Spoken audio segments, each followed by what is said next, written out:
Good afternoon and thanks for joining us. Prince Albert police are looking for witnesses to a serious assault involving multiple people on Tuesday night. Officers responded to the unit block of River Street West around 9:30 Tuesday for a report of an assault involving multiple men. Nobody was at the scene when police arrived, but officers learned two men were assaulted by another group of men, one of them possibly seriously injured.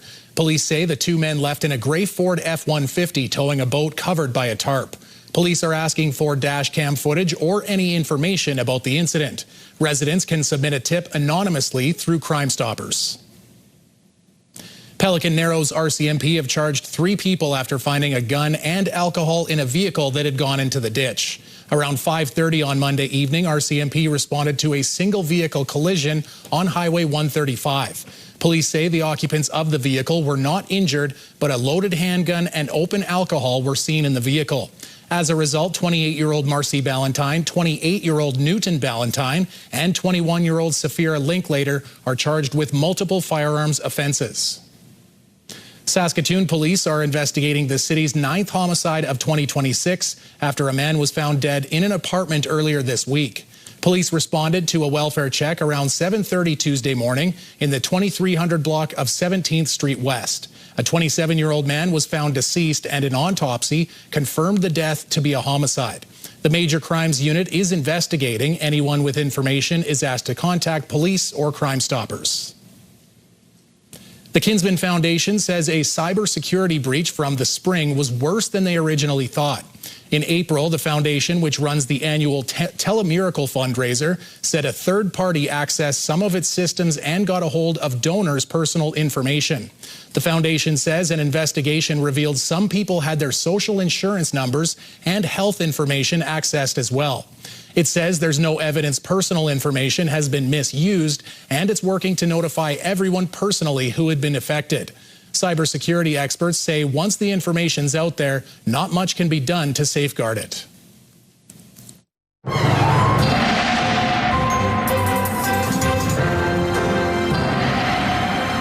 All right, Jeff, a little bit of rain coming our way before the weekend starts? Yeah, it's exactly the situation. Now, once again, it's not going to be a giant and expansive, widespread, big wingspan, that kind of an event, but there is definitely rain in the forecast. You can certainly see a lot more of the active weather in southern Alberta, southern Saskatchewan. Those places will likely see possibly up to 20 millimeters of rain, but it's other parts of the province where we see a little bit of pop-up shower activity right now, and depending on the track of this system, we could see rain making its way into the Prince Albert region as we make our way into tonight, into tomorrow, but we'll talk more about that later on.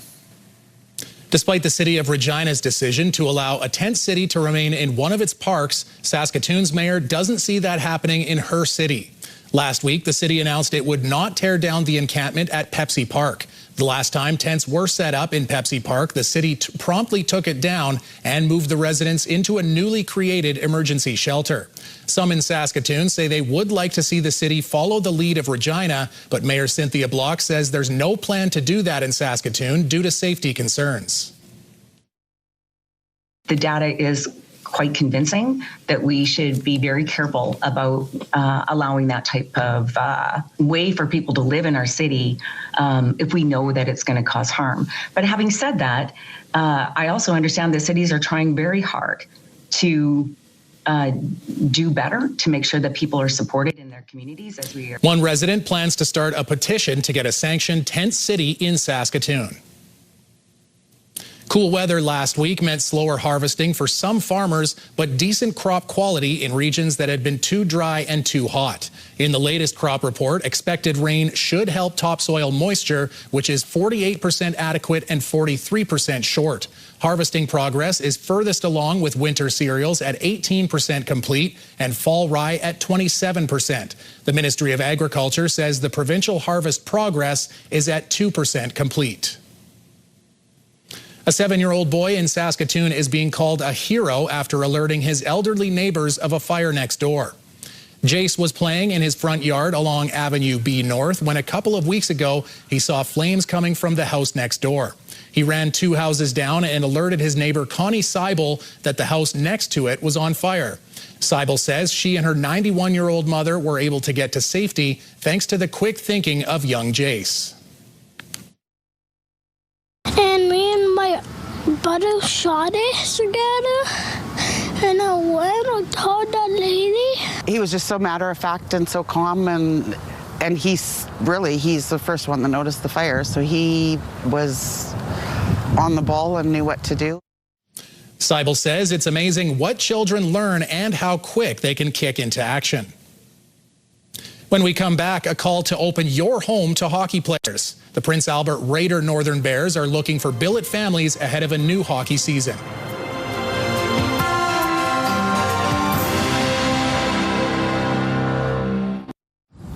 I am at the Lake Country Co-op Leisure Center with Candace, who is the manager for the PA Northern Bears.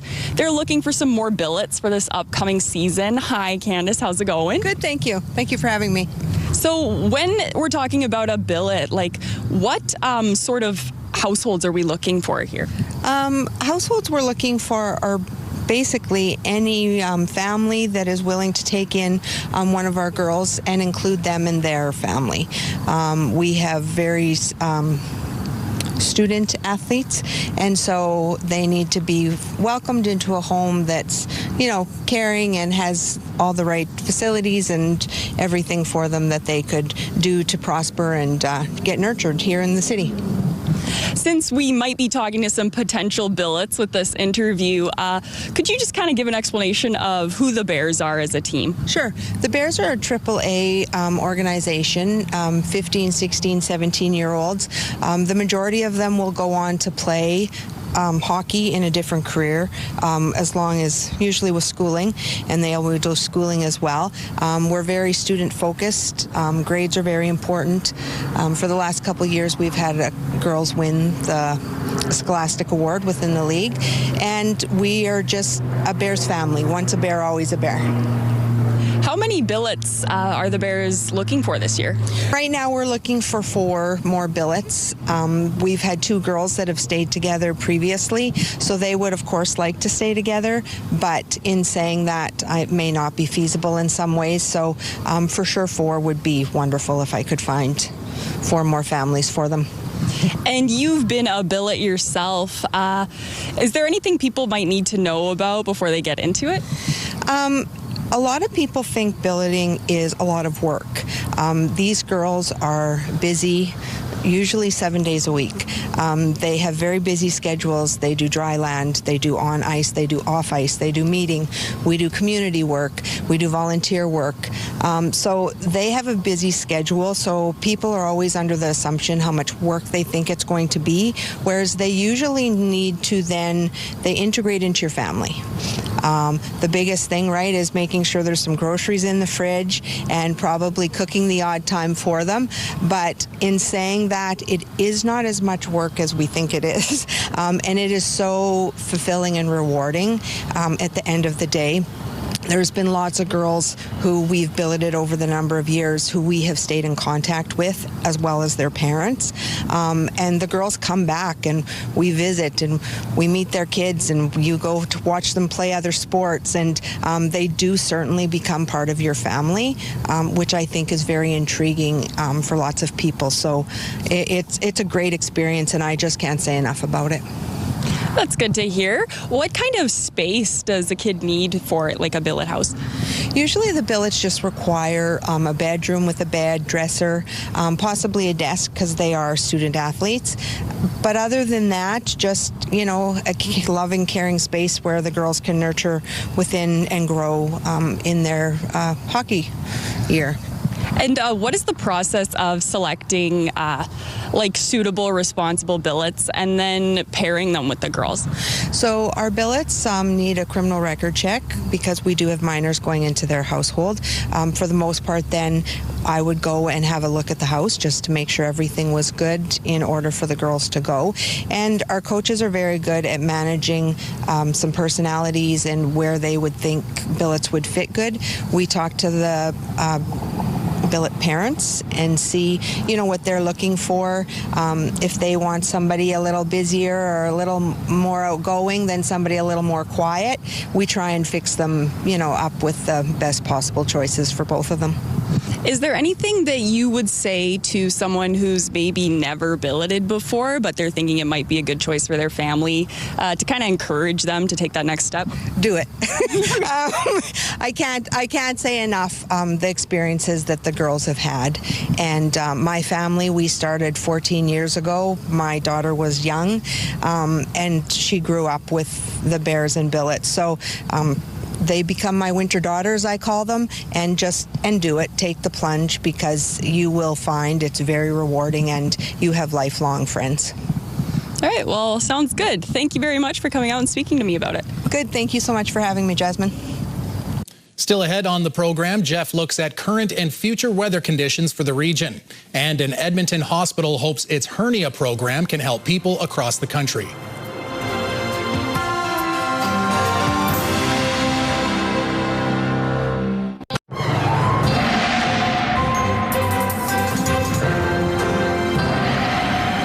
Jeff, we missed the eclipse, I guess, but that's because we were just in the wrong location. Yeah. Are we about to miss the peak Perseid show tonight? Well, it's the clouds. You know, the showers are going to be happening, but yeah, it's a situation where the cloudy conditions. I went out last night in the middle of the night to see if there was something to see, but they're just too cloudy. So. But anyhow, the good news is that we are going to be seeing maybe some welcome rain. We'll take a look at the silver lining in this situation. So as you can see, we've got ourselves a lot of active weather, particularly in southern parts of Alberta and Saskatchewan into the United States. And then just sort of some pop-up items that have just sort of shown up in the afternoon, as we typically would see they'd be open to doing that. But that's how that's shaping up. I'm going to get out of the way here and we'll take a look at the future cast. As you can see, we've got ourselves a lot more in the way of active weather, particularly moving into southeastern Saskatchewan. I wouldn't be surprised if we see 20 millimeters of rain or more, and it could be some nastier conditions than that. And certainly there's that secondary blip that sort of moves up from the southwestern part of the province up through Saskatoon and Prince Albert. It's a question of where it hits in terms of how much rain, because the forecasted rainfall amounts have been fluctuating all week long. So right now we're looking at a reasonable amount of rain in the Spiritwood area, maybe around 5 millimeters. As we make our way towards the icons, aren't there? Just cloudy skies for the Battlefords, 12 degrees overnight, and then 12 for Candle Lake and Birch Hills and Rostern and Melfort with partly cloudy skies, 11 degrees the expected overnight temperature in Nipawin. Then relatively widespread. Now, are these going to be day-long events? Unlikely, but still a lot of rain throughout the region, or rain throughout the region in one way, shape, or form. Spiritwood, 16 degrees, 18 for the Battlefords. A bit more intense rain for Candle Lake, Birch Hills, Rostern, Melfort, and Nipawin, with temperatures of 16 in Candle Lake and Birch Hills and Rostern, 18 the expected high in Nipawin and Melfort on Friday. Now making our way to the gateway city, we've got ourselves an overnight temperature of 12 degrees. A risk of a thunderstorm, winds out of the east at 15. The winds will back off a little bit in the overnight, but not by much. And then 16 degrees tomorrow, 2 to 4 millimeters of rain, winds from the northeast at 15. 16 is your daytime high. And here's the 7-day outlook for the gateway city. 22 degrees on Saturday, 24 on Sunday, so practically seasonal on Sunday, but then dropping off significantly to 18 on Monday, and then 21 on Tuesday, Wednesday 24, and Thursday 25. So that's how things are shaping up for the next 7 days for Prince Albert. And Jeff, you mentioned the fluctuation of the expected rain. Yeah. Just tell the viewers how much it's fluctuating by. It's not, 2 or 3 or 4. Oh, no, it's like earlier in the week, we were talking about, 20 millimeters of rain. And now it's like, 2 to 4. So it's been up and down. So it really is. It's how those storms are tracking, and that changes. And it's tough to predict that when you're, 36, 48, 72 hours out.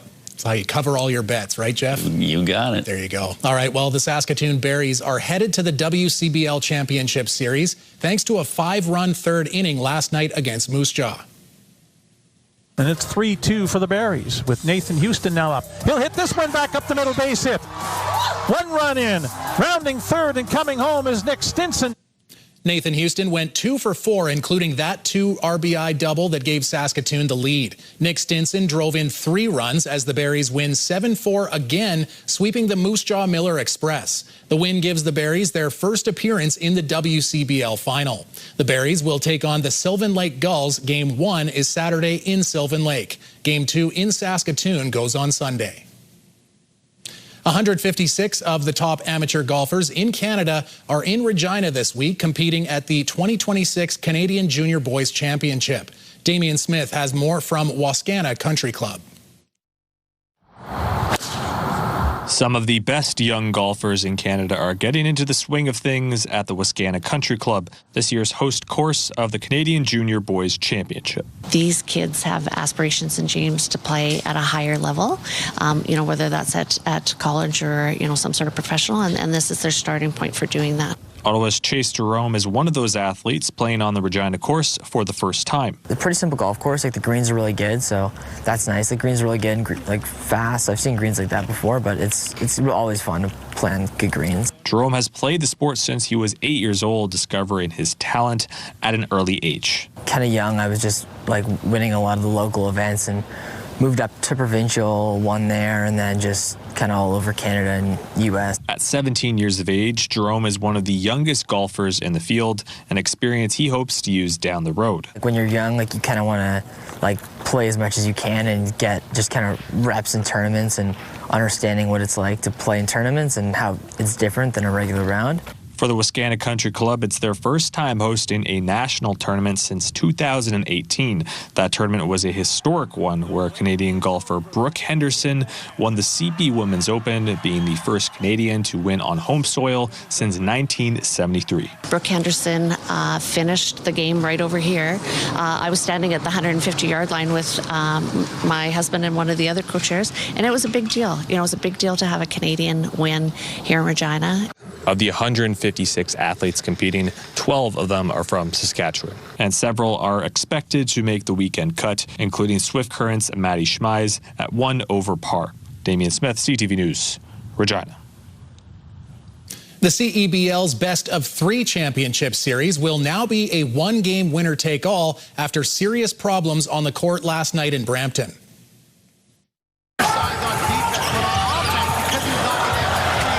Right here. Winnipeg Sea-Bears point guard Xavier Moon struggled to maintain his grip on the court. After more players complained of slipping and sliding on the hardwood, the league eventually canceled the game due to safety concerns. It was determined condensation was to blame for the slippery conditions on the court.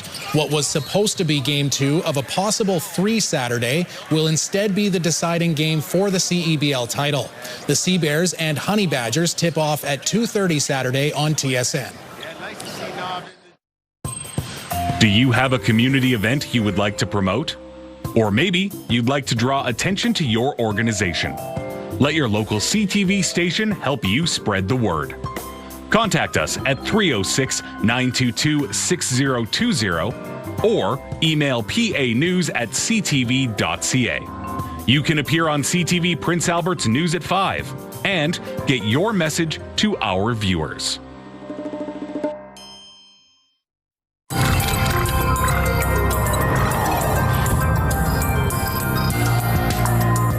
An Edmonton hospital says it's leading the country in hernia repair.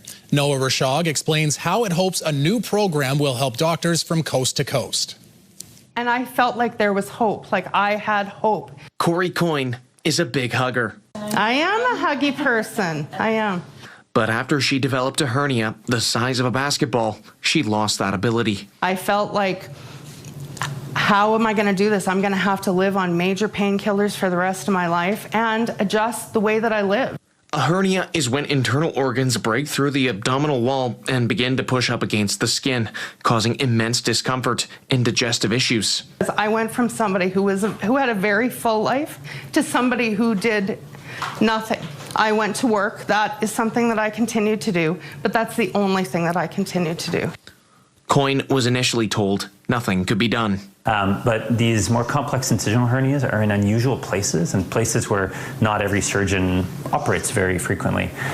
It's also in places that sometimes you don't have the slack to close the hernias back up. At her lowest, she contacted the Royal Alexandra Hospital's CHARGE program. In 2021, 5 surgeons collectively started this program known as CHARGE, or Complex Hernia and Abdominal Reconstruction Group of Edmonton. And we really wanted to serve people with these really debilitating hernias and do right by them by fixing their hernias. Using a specialized mesh, they're able to repair the damage to the abdominal wall. You have your six-pack muscles, your rectus muscles, if you will, and then your obliques and transverse abdominis muscles off the side.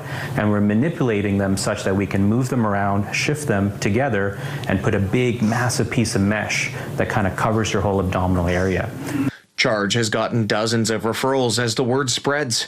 The program also aims to train surgeons from across the country to expand access to this kind of care so that patients like Coyne can hug their loved ones again. You did! You did! You saved my life! Noah Rashog, CTV News, Edmonton. New data highlights how deadly e-scooters and e-bikes can be for children. The Canadian Pediatric Surveillance Program says 10 children died while using the devices last year. 12 more kids were admitted to intensive care units, while 26 were treated in hospital for more than 2 days. The data was released in an annual report, which highlights the need for better policy coordination and public education. All right, Jeff, a shockingly close call for a couple of South Dakota police troopers, and the striking moment was caught on camera. What'd they say, purple? Was that purple shirt? We did cut it out just before. I think the officer was talking about purple shirts, and then he said holy shirts and pants or something along. Yeah, probably yes, something like that. Yeah, you gotta love that body cam footage showing the lightning strike just a few feet away from the officers. And Jeff, you used to be up in fire towers, stuff like that. Did you ever have any lightning close calls? No, I never did up in the fire towers, because oftentimes because you're in a fire tower watching for smokes, they would ask you to come down, first of all, for safety reasons, but secondly, it's unlikely you're going to be seeing any smokes when the rain is actively falling. You might see something later on if lightning has made a strike and started a fire, but it's going to take a while to smolder and catch. Okay, there you go. It's all automatic now. No more tower people. There you go. Well, you're out of a job, but good thing you got one here.